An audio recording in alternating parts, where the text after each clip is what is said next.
Okay, you tuned into the Big Douglas Show. Hit subscribe, like, hit the notification button. I'm Big Douglas.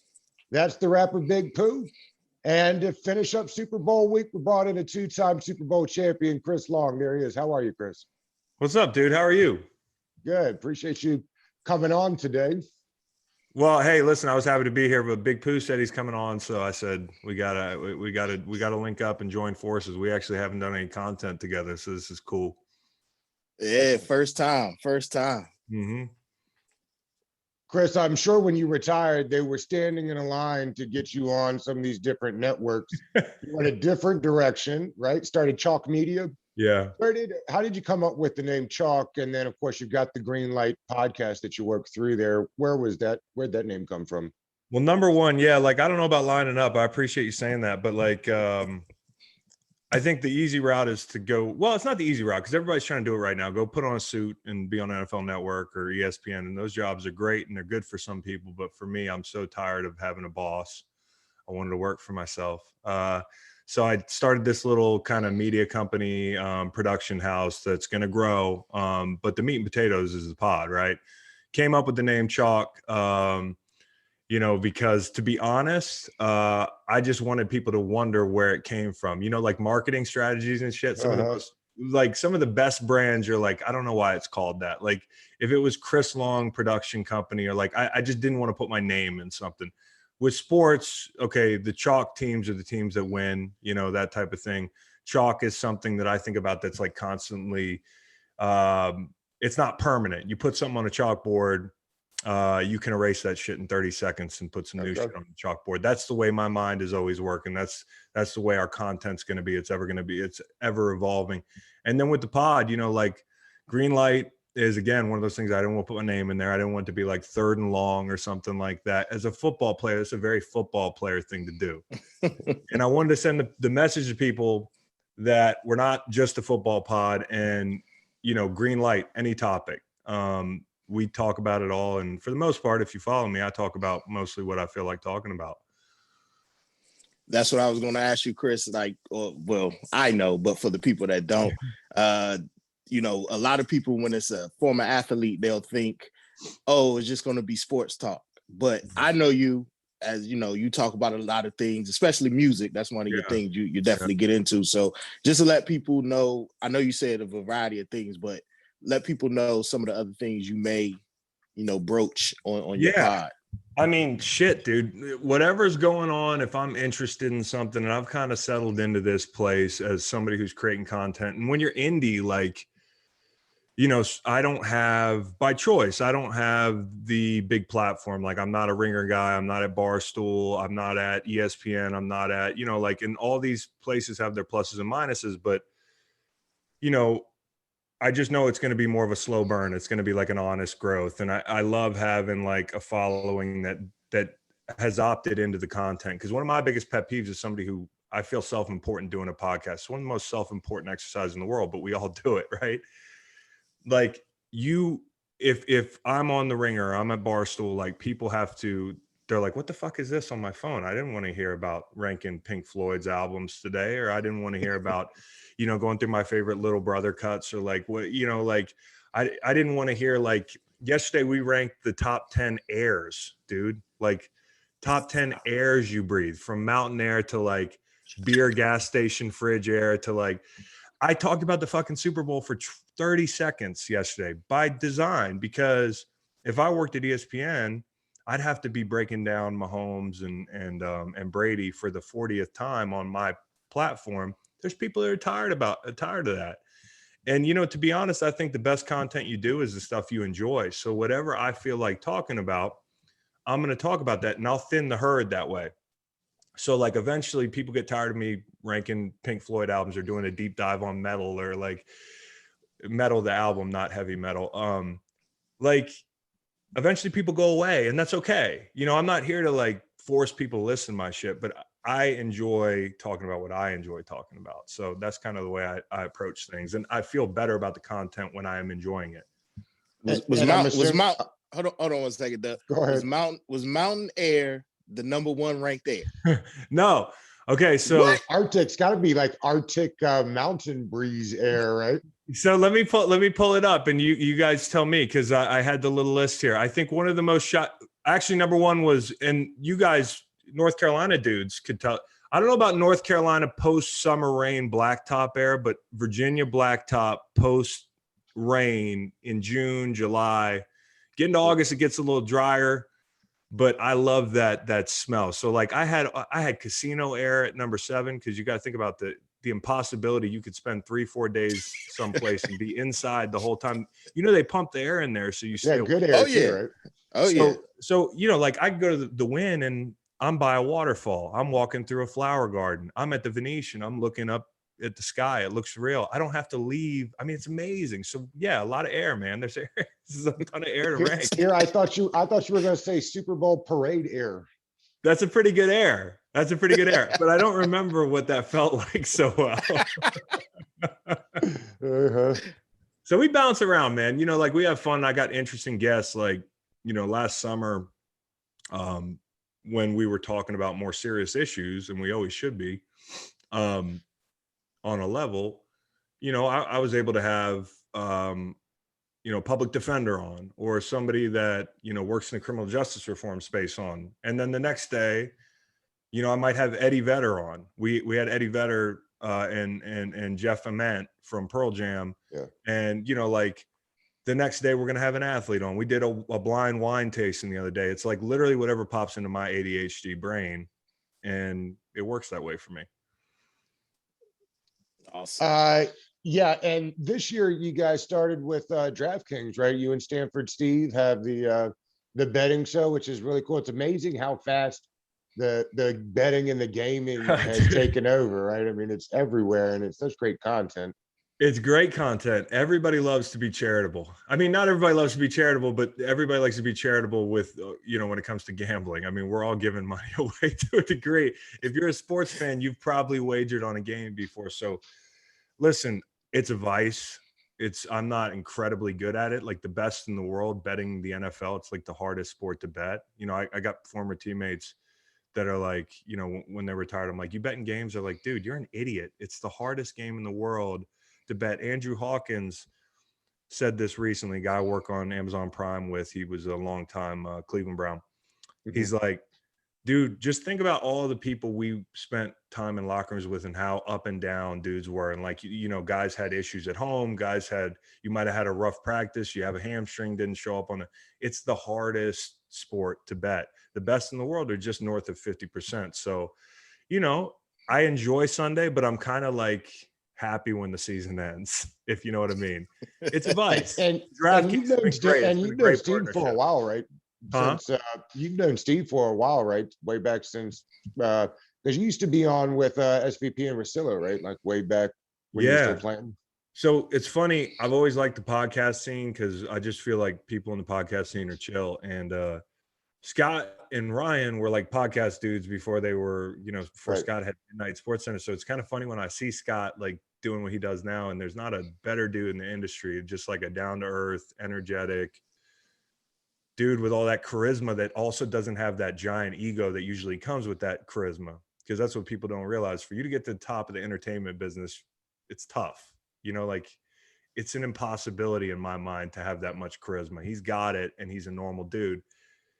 Stanford Steve was a dude. We used to party at Super Bowl together. I used to go to the Super Bowl to make money, run into Scott, met Steve, met Ryan, and those guys have helped me along the way and like kind of learning this game. It's just a different thing you got to practice every day, and it helps having those kind of guys. It's like I had vets in my locker room. I got those guys in this space. Sure. Well, Chris, I want to ask you about Super Bowl, but not the game. Yeah. I'm not the game. Can you ask me about the game? I just no. I got some other questions. I ain't worried about the game right now. Super Bowl week. I have a friend, Abreu Franklin, and he used to always talk about the one thing he always wanted to do is just make it to Super Bowl week. Mm-hmm. He made a lot of money. He never made the Super Bowl week. Can you describe what Super Bowl week traditionally is like, and do you think it's easier or tougher now on players that there is no traditional Super Bowl week? Man, I think it's actually easier on players that there's no traditional Super Bowl week. I think it's a great question because I think a lot of people assume players can't wait to do that week, and I think it depends on who you are. Like by the time I got to Super Bowl, I'd been losing for 8 years in St. Louis, so you better bet your ass I was in my hotel room trying to insulate. I didn't want to trip and fall on the way to the ice machine. Like you're thinking about freak ways you could get hurt. Like I'm tiptoeing around practice on Thursday because I'm like, we're 3 days away from the thing I've been waiting my entire life for. There's also a bunch of distractions during the week, right? You go to somewhere like Tampa. Shit, one of the Super Bowls, I was in Minneapolis, so there wasn't much going on there. It was 0 degrees. So we were totally at ease about the young guys not fucking it up. But the one thing was most of the team was sick because it was, it's such a grind to get to that point. Your immune system's down. And then you go somewhere to play like a cold Super Bowl like that. 3/4 of the team is on IVs, like all the way up to the game. And I heard from my buddies on the other end of the Mall of America, which is just the germ portal, that they're sick too. So like the behind the scenes, like attrition of that week and all the grind and the football, but also like all the things people expect you to go to. Like there's parties every week on a normal year, and the owner will have a party and he'll be like, everybody has to come to the party. I'm like, why the fuck do I have to come to the party? You want me to go play well Sunday, but on Friday night at 9:00, I'm tired as hell, and I got to go to your party, like in the lobby and hang out with fans. Like, no offense to fans, this is my time. So there's distractions like that. There's your boys come down there. I had people text me this year, dude. Yo, you coming down to Tampa? I'm like, for what? It's Florida. Okay. There's still shit going on there. And that's why I think the Bucks actually got the raw end of that deal. You think about them being at home as a positive, but Kansas City is in Kansas City with no distractions except for a barber evidently that had COVID and was mid-cut, and Barber was going to knock him out. They had to pull him off the floor, dude. So mid-cut. Yeah, mid-cut. But like down in Tampa, you might think, oh, those guys are at home. They get to play in front of their like Super Bowl is corporate. So there's no home field advantage. It's nice to get to sleep in their bed, but they're getting all those calls at 11:00 at night from buddies that might be there. And they're like, yo, you come to this thing, you come to that thing. And you have to be very mature about picking your spots. And then people, they think tickets are free. They think because they made the trip that they need to see you in the lobby for an hour. Like, yo, we're here. Can we spend 30 minutes? Like, dude, I'm exhausted. You're you're one of 30 people texting me. So if there's a good time to be an asshole as a player and to say no to people, it's Super Bowl week. But a lot of young guys don't get that. And this week, it's going to be sketchy.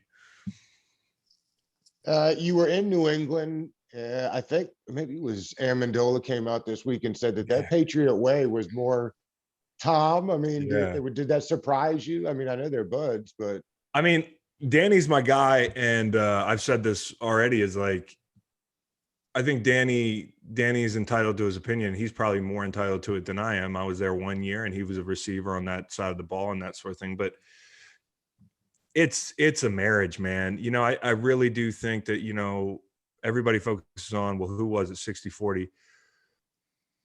It is really hard to come to work with somebody every day and be at each other's throats in the pursuit of winning. And in the NFL, with the way contracts are in free agency and coaches not having as long a leash, it's even rarer that you see two guys spend 20 years with each other. Think about two guys spending 10 years with each other. So I walked away from that, and I was kind of like I'm going to approach this and look at it in the media as I'm more blown away that I should be thinking, wow, what a marriage. Everybody's focused on the divorce. I mean, what a marriage, man. And I am pro player, so I'd always lean north of, maybe it's 60-40 Tom, maybe it's 70-30 Tom. But that Bill Belichick space is taken up more than any coach in the history of the game. And so, would Tom win 3 without him? Sure.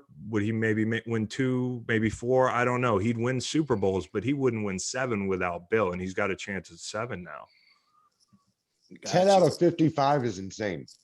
He's been to 10 out of 55 possible Super Bowls. I mean, I just don't even know how you put that into 700 in Super Bowls if he wins this weekend. So just like, and all those Super Bowls, again, to go against Danny's argument, like the early Super Bowls, The first one where they beat the greatest show on turf, that's not all Tom. I mean, they didn't play great offensively that game. I mean, I think they won 17-14. There were a few games like the Malcolm Butler play. Tom didn't make that play. That's not to say that Tom isn't I'm the biggest Tom Brady fan in the world. Like he's the GOAT. And I say this over and over again. If I had to give the edge to anybody, coach or player, it's going to be Tom. But it's a marriage, man. It's the ultimate team sport. So I just nowadays with the media, if you turn on TV, they got to oversimplify everything. They got to keep it simple for people. And it's more nuanced than that. Chris, I want to ask you about before you went to New England. New England was your second one, right? Yeah, New England was the first one, and then second team. Okay. Yeah, New England was second team, Eagles third team. Yeah. Eagles. Okay. So in between one of them seasons, you had I believe you took a visit to Washington. Yeah. Why didn't you sign with the Washington football team, Chris? That's funny. I mean, other than going to get a Super Bowl. I forgot you were watching football. Dude, but listen, bright future for y'all, man. Yes. I really do think so. I mean, like Ron Rivera is a competent individual. It's amazing what happens when you get somebody who's competent in the building. Definitely. Just some competence to counteract the Allen influence, the owner influence that has loomed so large there. And I feel like just in a year, they became one of the most likable teams in the country if you take the owner out of the equation, because you got Ron Rivera battling cancer. You have Thomas Davis, a guy like that. You've got Alex Smith. You've got one of the most likable rookies, to me, for my dollar, in the last 10 years, in Chase Young. Mm-hmm. I mean, he's a good player, man. And I think we don't get out ahead of our skates here because or out over our skis here and project and be Julius Peppers. But one thing I can tell you is he's a fucking pro and he plays hard. And like your first season, you get 8 buckets doing that. He's just going to keep getting buckets and he's going to be a leader on that team. So you hit on that draft pick. You got young guys like McLaurin. Not to go off on a tangent about how good the Washington football team is here, but I wanted to pump you up a little bit. We appreciate it and need it. Yeah, dude, they're going to be good. I was pulling for them. Listen, I visited them, but this was before Ron Rivera was there. Definitely. So I drove my truck up, 2-hour drive. I live in Charlottesville, so I was like, oh, it's a pretty chill visit. I've never taken a free agency visit in my life. I'm 31 years old. This is my first time being courted, lightly courted. 2 years off IR. And they were chill. They were cool. But listen, I was in the airport. You won't like this. I was in the airport on my way to Dallas to visit the Cowboys when I got the second call that me and Bill Belichick had. And I didn't even see the gate agent. I just turned around. I just walked out of I went to Hudson News, grabbed a snack, and I caught an Uber home or whatever it was. And I said, I'm going to New England. So that free agency period for me was about kind of seeing what the dance was all about, because I'd never done it, but it was about winning. And so they probably never had like a legitimate chance unless they knocked my socks off with something. Oh, no. You made the wise decision. Unless a lot of money was involved, you made the wise decision. It was the right decision, man. New England was an exercise in, for years I was the guy in St. Louis. It was an exercise of putting that aside and being one of the guys. And it was an exercise in, I don't know, not reinventing yourself, but like from a scheme standpoint, like I played in a 4-3. I played in a 4-eye sometimes. So I'd be head up inside the tackle. I was a physical player, but I never played a 3 technique. I never rushed it right in. I never dropped in coverage. And Bill was straight up about that. The thing I always appreciate about Bill is when you ask him a question, he'll pretty much tell you where you stand. And in free agency, the first time he called me, he said this outright. I didn't even ask, because when Bill calls, you don't ask questions. He just talks. And he was like, hey, you're a good football player, man. I've watched you play a long time. I don't know what your role is going to be here, but I would be excited to have you up here and we'll find a role. And all these other coaches, they'll guarantee you certain things and snaps and that sort of thing. And for some guys, you need those guarantees, but I was just trying to win. So took the gamble. Well, it paid off because you got a trophy for it. I was a good handicapper. That's the space where you're doing the podcast now. That's at the house, or you've got a facility somewhere. How does that work? So I do a little at the house here, you know, like I'm a night owl. I don't know about you guys. Like a lot of times I work late, We are. right? So my producer's like, motherfucker, again at like 9 o'clock.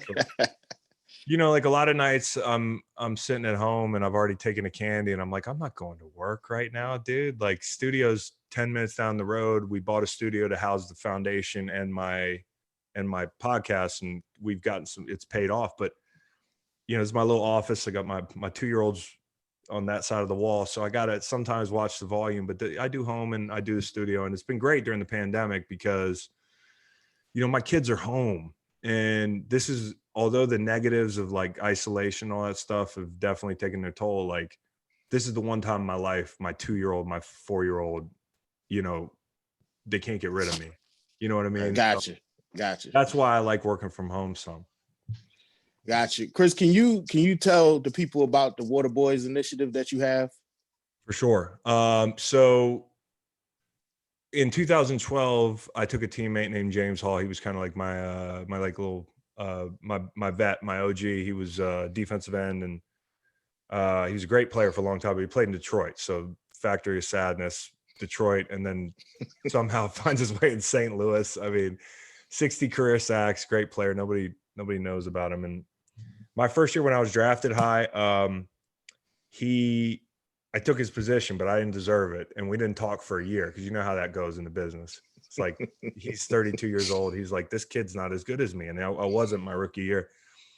And we didn't talk for a whole year. Like I'd ask him a question, he'd just grunt. And then one day he just kind of opened up to me. And I think eventually I earned his respect. And the next offseason, a couple of off seasons later, we're on vacation. We're in East Africa. And I dragged him over there because I was like, I want to climb Kilimanjaro. He was like, I've never climbed a mountain in my life. I'm trusting you, buddy. So we climbed this 20,000 foot mountain. We had a blast. I fell in love with people, you know, like just, I think when you're a traveler, if you sit around all day and you're like, where should I start changing the world? Or like, if you want to do something with, you know, if you want a ripple in the pond effect and you're like staring at a map all day, you'll never make a difference. So for me, it was, I love this place. What are the challenges facing these people? Because they were so hospitable and gracious and also stoic. Like the things that we, you know, the issues we have to address in this country are huge, but you know, over there, kids are dying of diarrhea because of waterborne illness. And that was one of the things that popped up at me first, was just that situation. So when I got back, it was about the time of the ALS Ice Bucket Challenge. You remember that whole thing? And Yep. And I was sitting there working with Doug Pitt, who introduced me to the cause. We were working on another thing called Care to Learn in St. Louis, and Doug Pitt's Brad Pitt's brother. So the first time I met him in a bar in Tanzania, I was like, who's this guy that looks like Brad Pitt? Good for this guy. It's his brother. And me and Jay Hall are sitting in the bar down in the lobby in East Africa, bro, which feels like a world away. And somebody calls my name. And I'm like, who the fuck? Like, nobody knows me here. I turn around, it's Joe Buck, dude. Joe Buck, who's a St. Louis dude and calls all the games, and he works with my dad. So I know Joe Buck. And I'm like, what the fuck are you doing here? He's with Doug Pitt, and they're doing a clean water initiative. So Doug introduced me to it. The ALS thing was like, man, this is a great cause. We're just sitting there, and literally my thought was, we just came from some place where people do not have any water, and we are the ALS Ice Bucket Challenge for a great cause. We just have all this water at our disposal. Right.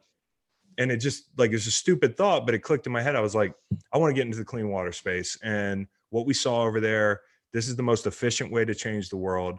You know where your money's going, you know how it's being spent. So we started Water Boys, and large solar powered wells are going to cost up to $50,000, but they're going to serve up to 5,000 to 7,000 people, and they're solar powered. So they, you know, like the world is full of inoperable is like a tumor, but what does it mean when something's fucking broken? Broken wells. Okay.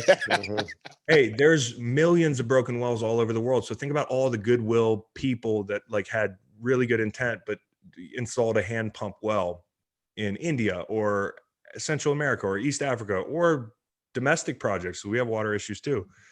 They break in a couple of years, and everybody's like, thanks for the gift, but like they're not working.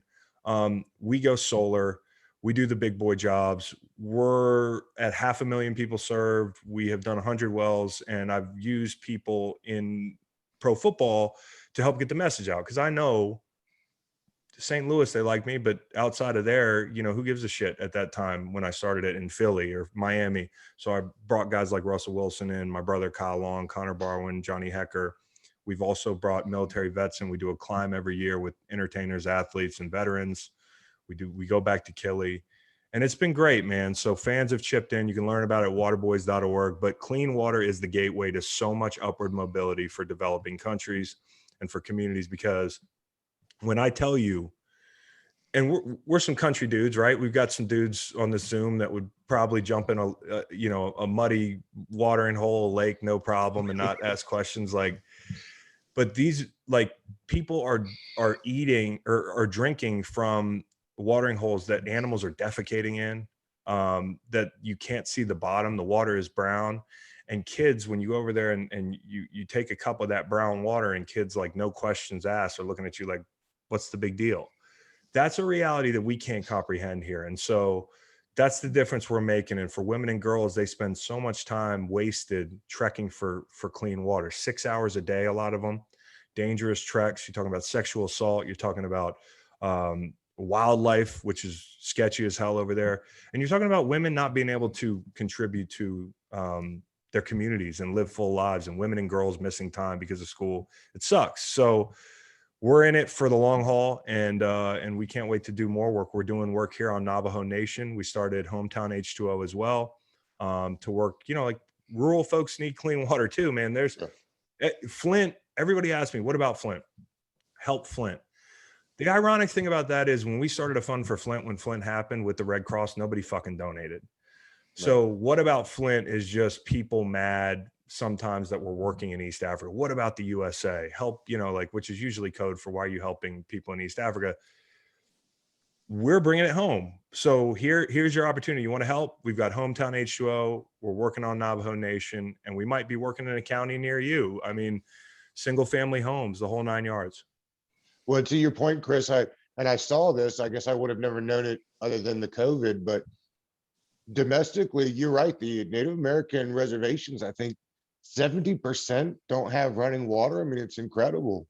Talk about washing your hands right now. Okay, everybody stay safe. Wash Right. your hands. Talk about just staying hydrated. So if you get sick, you don't get your ass kicked by this thing. And talk about the fact that in our country, compared to me, white dude, 17 times chance of not having clean water if you're an indigenous person in this country, and 2.5 times chances of having the issue if you're black or brown. So it's like, there's an inequity when it comes to access to water. And just the bottom line is we live in one of the, we're fat, we're the richest country in the world, and there's citizens in this country that don't have clean water and access to it. So, we want to help out at home and keep going abroad too. That's awesome. Water is a basic need that people take for granted. Well, at least we take for granted because we have an abundance of it. Dude, you turn on most of us. You turn on right, and it's like it's there, and you don't have a second thought. And then here's another one, guys, just my little, I'm the hydrated king on Twitter. It's a bit, but I drink a shit ton of water because there was a time after I played that I was like, oh, I'm not working anymore, or I'm not working out anymore. I used to pound water because I was an athlete. If you don't drink water, you can't think right. If you don't drink water, you're more anxious. If you don't drink water, you're not your best. If you don't, so I'm joking, but imagine kids not being able to go to school and have clean water. When we were in Tanzania, and these are kids who have no opportunity anyways. So when you add dehydration and waterborne illness into that, walking down 100-foot hill, the creek had gasoline film on it. There were cans in the creek. The kids go down there, 300 kids at this primary school that we hooked up with a well, hundreds of kids, and they're drinking the water out of this creek, no questions asked. We had veterans come over there, dudes who have, prosthetic limbs, who have seen people shot, who have seen horrible things in wartime, breaking down and crying next to that creek because they're like, holy shit, dude, this is not how, like, no kid should have, you picture your own kid, you know, and it's just, and think about it. I mean, just in the US, we're doing filtration systems here in Charlottesville. We're doing, water fountains. And right now it's even more imperative because kids have to get water safely for the next year to curb this pandemic. So there's a whole bunch of layers to this. Gotcha. Well, This is we don't incredible. want to end on a somber note. So I want to ask you this. Your father's a Hall of Famer. I mean, he has one ring, right? He's got one. He's got one. Your brother's a very accomplished player. Yeah. You're an accomplished player, have 2 rings. Yeah. Who gets to carve the turkey on Thanksgiving in the Long family? Man, listen, my dad loves doing the dishes. He's a big, like, you know what I realized on Thanksgiving as a sidebar is if you want to get away, you do the dishes. Hey, everybody leaves you alone then. Right? Right? Because nobody wants to do it. And by the end of it, like, we had a big, packed Thanksgiving right when I got out of football. And I was like, I've been watching my dad clean the dishes for 25, 30 years. And it never occurred to me. I was always like, he's so selfless. He's just getting the fuck out of there. And so I'm a dish guy. I get nervous about a big job like carving the turkey, man. Like, everybody's staring at you. I'll leave that to my granddad, God rest his soul. He was the carve the turkey guy. I got a Traeger this year, so I'm crushing that. But for a football question, my dad's a Hall of Famer, dude. We're not getting the gold jacket, okay? Like, when you enter the league and your dad's a Hall of Famer, the good thing is you're always going to be humble, right? Because nothing you do is that big a deal to you. But the bad thing is nobody's ever going to look at your accomplishments and be like, holy shit, because they're always comparing you. So for me and my brother, that was always a tough thing. But we're lucky, man. We're lucky to have a dad who understood what we were going through at every turn in the league. And, at the end of the night, trust is a big thing, right? I'm sure you got people in the music industry that you're like, you have certain people that are in your ear and you're like, I don't trust this person. Right. But you got your person that you call, and there's nothing that makes you able to do your job better than when it got shot straight from somebody that you believe in and that you trust. So that was my dad the entire time. So I was very lucky, man. Awesome. Chris, we'd be remiss if we didn't get who you thought was going to win this game on Sunday before we let you get out of here. I think, what do you guys? Well, you tell me first. I know who I think. Well, I've been doing this back and forth all week, trying to figure out which way I'd go. I really thought I was going to take Chiefs like 37-34 or something like that. I have a hard time picking against Tom Brady in these things. So I will switch gears right at the last second. I'll take Bucks 37-34. What about you, Pooh? What do you got, man? I'm going Chiefs 41 to about 37 or 34 or something around. It's going to be high scoring. You guys are on the over because the total Pounding right now the is over 7. So I actually like the under, but I haven't been able to win a bet to save my life the last month. The only team that I've won bets on has been the Bucks. I've been riding them all through the playoffs. I'm going to take them again. I got them at +4. It's cliche at this point, but you look at those 2 edge rushers and, JPP and Shaq, who have been as prolific a duo this year as anybody, especially late. You have to smell blood in the water. I'm not saying every backup's a bad player, but from a communication standpoint, from a cohesiveness standpoint, from a timing standpoint, Patrick Mahomes has a deep drop target. So he's going to set it 9-10 yards, which is hard on O-linemen anyways. So is he going to have to change the way he drops and sets, or is he going to live dangerously back there? Those guys have to win that matchup. They really do. The rain helps the Bucks a little bit. Suppose it's going to rain. But I see it as one. And by the way, the rain is probably a good thing for taking the under on the national anthem too. If you guys are going to bet, they're going to be rolling up out of there. Hey, so this question. So for you, it's a duet. It's Jasmine Sullivan. Have they done a duet before? They did it once with Aretha Franklin and somebody else 10 years ago. They went over 210. That's Aretha. She definitely was going over. Bro, she went over in Thanksgiving in 2016. Remember when she sang in Detroit? She went off. Oh, she was amazing. Definitely. I love her so much, bro. She could sing the national anthem for 8 minutes. I don't give a shit who bad. Yeah, let it run. Let it run. But I'm taking the under because it's a duet and country singers don't go over. If you do your research, country singers don't go over. So that's my. You want to ask about the game? I'll give you a lock. Anthem under. Under I'll on the take anthem. I'll take that one. You know, it's crazy. You brought real quick. You brought up JPP. You know, Yeah. at this point, he has more sacks now after the fireworks ordeal than he did before. I mean, literally, that's a fact, and it's insane. Dude, he's one of the most underrated somehow rushers in the history of our game. There was for a while there, you were kind of like, okay, he had the 15 sack year, and it was like one of those like he was in New York thing. But he's been consistently like double digits every year. And you know, for my dollar, he's a Hall of Famer. They go win this game, you got to put JPP in the Hall of Fame. And you know, if Because it'd be not for 3 just what rings you for him, just then, right? yeah, if not Yeah, for it'd be what you 2. just said. I mean, like I mean, it's crazy. he wasn't there the first time, so this would be 2 rings. But yeah, dude, I remember the day his hand blew up. I was like, I know how hard it is for me to fucking rush with 10 fingers. He makes me feel like a mere mortal. It's like, Wow. yeah, he's amazing. All right, Chris, we appreciate your time today, man. Could have done this all day, but it Yeah, was you guys are great, man. And gotta do a home and home. Y'all gotta come on mine one day sometime. I Anytime. love that. Okay, cool. We'll do a list, best airs or something like that. I'm going mountain there all day. You go all out day. there. Okay, good. Mountain good. there. All right, guys. All right, have a good All one. right, thanks, man. See ya. Yep.